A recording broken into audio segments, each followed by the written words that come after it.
Salve, Devs, aqui quem fala é Edson Maia, seu professor. Na aula de hoje eu vou mostrar para vocês pequenos ajustes que eu fiz no projeto. Eu já fiz o deploy dele, ou seja, a publicação dele na Vercel. E eu vou gravar um vídeo mostrando para vocês como é que faz esse procedimento, mas numa outra aula, extra dessas aqui. É importante que você tenha uma conta no GitHub, você divulgue, ou seja, publique o seu projeto num repositório dentro do GitHub, para que a gente possa fazer o deploy utilizando a Vercel.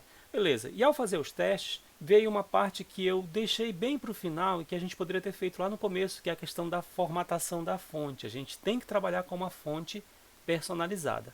No projeto, inicialmente, a ideia era trabalhar com a fonte Poppins, só que eu fui deixando de lado e a gente não fez a formatação, mas a gente vai fazer essa formatação. Então, o nosso projeto, em princípio, está utilizando uma fonte padrão, uma fonte sans serifa de acordo com o nosso browser. Então, em cada browser que você acessar, em cada sistema operacional, ele vai ter o comportamento de um jeito, e isso não é muito recomendado.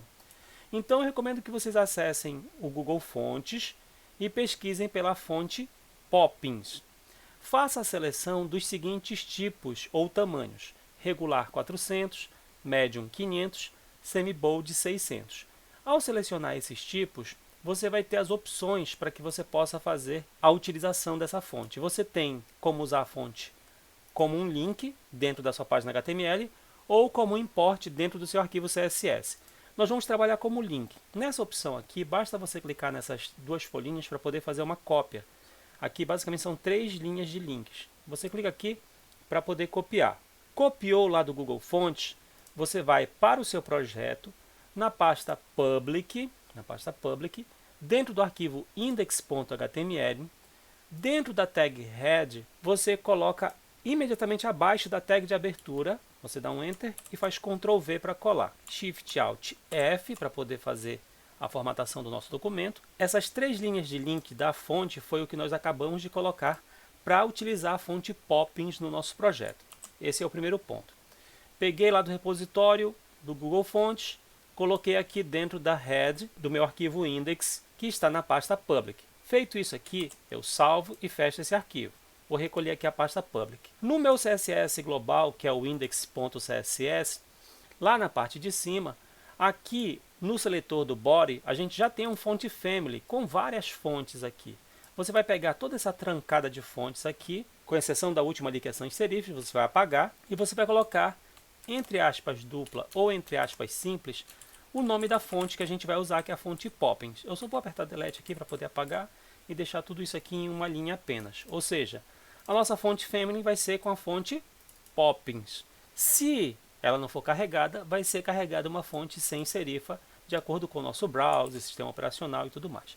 Essa outra aqui você pode deixar se você quiser, não tem problema, até porque a gente não está trabalhando com a tag code em nenhum momento no nosso projeto. Feita essa alteração, você vai salvar e fechar esse arquivo.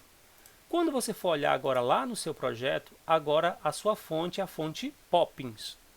Basicamente agora já foi aplicada a fonte Poppins para o seu projeto por inteiro. Eu instalei uma ferramenta de responsividade e eu não trabalhei a parte de responsividade na nossa aplicação. Porém, nós vamos implementar algumas pequenas modificações para deixar ele minimamente responsivo, principalmente se a gente for levar em consideração telas menores. A ferramenta que eu instalei foi a ferramenta Responsively app. Essa ferramenta ela é, na verdade, um browser que permite você ter a visão em resoluções diferentes. Então, você passa a URL nesse browser e daí ele vai carregar. Então, você vai conseguir fazer ali a observação se está responsivo ou não. Então, eu vou deixar aqui tudo na home, beleza? Então, se a gente for observar, numa tela de 1440, que é desktop, tá beleza. Numa tela de 768 por 1024 aqui, tá relativamente interessante. Está aparecendo tudo para gente, de cabeçalho, de rodapé, deixa eu só maximizar aqui. Está aparecendo, só que quando a gente começa a trabalhar com telas menores, como de 390 para baixo ou 490, o conteúdo aqui está tudo certo, incluindo lá rodapé, os nossos carrosséis, o nosso banner inclusive, porém o nosso header não está muito legal. Então a gente vai trabalhar uma parte de responsividade aqui do nosso componente header. Lá no nosso projeto, eu vou lá em Components, vou no componente Header, vou abrir o CSS dele, que é o header.module, Vou lá para o final, Ctrl End para ir para o final. E lá no final eu vou colar o código. O código que a gente vai trabalhar é esse que está aqui, da linha 27 até a linha 45, 46. Então eu coloquei aqui um comentário, que isso aqui é da nossa aula extra 1, sobre responsividade. O que eu estou levando em consideração? Quando eu tiver aqui tamanhos de tela de 480, eu vou querer reduzir o nosso nome MyAflix que está dentro de um span e vou reduzir também os nossos links que estão na nossa tag nave. E vou mudar um pouquinho do espaçamento inline. Basicamente eu estou fazendo pequenas modificações, se vocês observarem, são pequenas modificações mesmo. Aqui, inclusive essa aqui, ela é igual a essa, então a gente não precisaria nem modificar, tá? Mas eu vou deixar aqui para poder reforçar basicamente a parte da responsividade. Então eu só vou mexer aqui no header por enquanto, no span e no link. Com isso, se a gente for lá para o Responsively, você vai perceber que ele já começa a aparecer aqui de forma legível. Já está legível aqui para telas menores, beleza? Eu tenho aqui no meu Google Chrome uma ferramenta bastante interessante, que é uma extensão chamada Window Resizer, que eu já mostrei em aulas anteriores de outros projetos de HTML, CSS e de JavaScript. Então essa ferramenta você pode baixar aí nas extensões do seu Google Chrome. Ele também mostra aqui para vocês resoluções bem diferenciadas. Você pode escolher resoluções, você pode passar aqui largura e altura, clicar aqui nessa setinha para poder aplicar. Então, por exemplo, se eu for acessar com uma tela de 320 por 568, ele faz aqui o ajuste. Observem que aqui está legível. Eu estou conseguindo acessar sem problema. Vou voltar ele lá para a tela maior.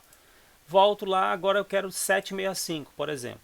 Também está legível, está interessante.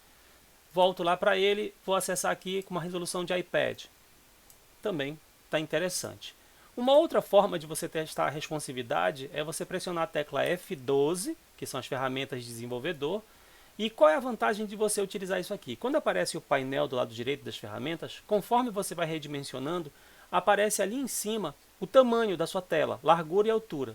Então você pode mexer, por exemplo, eu quero ver como é que fica em 768, aí você faz aqui 768. Eu quero ver como é que fica em 480, que é um breakpoint que eu defini lá. Observe aqui, 480, estou chegando, chegou em 480, ele aplica. Agora em 380, que foi um outro que eu coloquei, vou lá até os 380, chegou em 380, ele vai mudar. Então você consegue testar também por aqui. Fora que você também tem uma outra possibilidade, que é esse botãozinho aqui, que é esses dois íconezinhos, que é justamente como se fosse um tablet e um celular. Se você clicar nele, você consegue escolher resoluções de telas diferenciadas aqui. Dá para você trabalhar, você pode clicar aqui de forma responsiva e aí você pode mudar aqui os ajustes, você pode definir aqui em cima também. Então tem como você trabalhar essa parte de responsividade sem maiores problemas. Existem inúmeras ferramentas. Eu vou clicar aqui no botão para desativar, vou fechar o painel para voltar tudo ao normal. Ou seja, a parte de responsividade do header a gente já conseguiu superar. A única coisa que ainda precisamos trabalhar para poder finalizar essa parte dessa nossa aula extra, que é o seguinte: as miniaturas das imagens estão relativamente interessantes em uma tela pequena de 390, 380, 320, tá tolerável. Se eu clicar aqui em favoritos, vai aparecer também aquela nossa listagem, também está em uma situação tolerável, tanto que se eu adicionar aqui, por exemplo, dois elementos em favoritos, vocês vão perceber que eles vão ficar enfileirados um embaixo do outro. Se eu for no pesquisar, o nosso campo também está de uma forma interessante e os ícones estão aparecendo aqui, no caso as capas estão aparecendo de uma forma interessante. A gente poderia ampliar elas, mas eu acho que assim fica interessante para a gente trabalhar, não tem problema.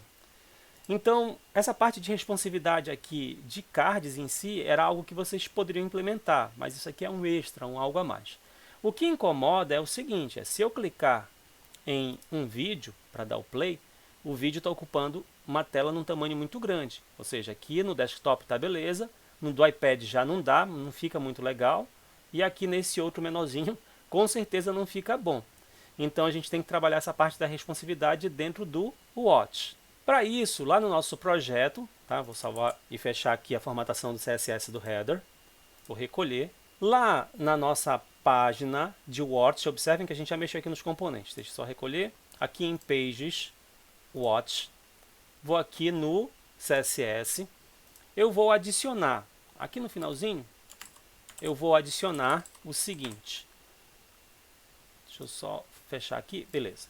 Eu vou adicionar a seguinte informação extra para responsividade, ou seja, quando eu chegar em telas de 1024 pixels, eu quero mexer na largura do iframe, eu quero que o iframe ocupe 100% de largura e eu quero manter o aspect ratio de 16:9, para que a gente tenha uma imagem de vídeo em aspecto retangular, como aqueles formatos de vídeo que a gente vê full screen.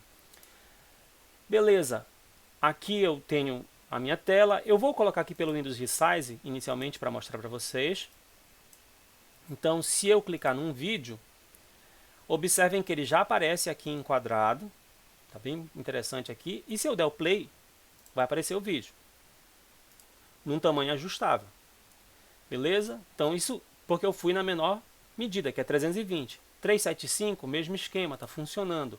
Se eu for lá no Responsively, se eu der uma atualizada, também está funcionando. Se eu der o play aqui, ele também vai funcionar em um tamanho ajustável. Observem aqui ó, no 768 ficou interessante, aqui também, ó, se eu der o play, ele também vai funcionar. Eu só estou dando pause para não poder sair o som aqui para vocês. E se a gente der o play aqui também, ele vai funcionar e assim vai. Ou seja, a gente consegue trabalhar a parte da responsividade somente acrescentando este elemento aqui. Então não tem muito mistério. Então o CSS da Page Watch basicamente tem esse recurso aqui de Media Query para a gente poder trabalhar um pouquinho da responsividade. Vou salvar e fechar. Para finalizar essa aula, deixa eu só recolher aqui, nós não vamos trabalhar mais em si a parte de responsividade. Apesar de que esse recurso que a gente vai implementar, que é um botão para rolar para o topo, ele tem ligação com a questão da ideia da responsividade ou da navegabilidade na nossa aplicação.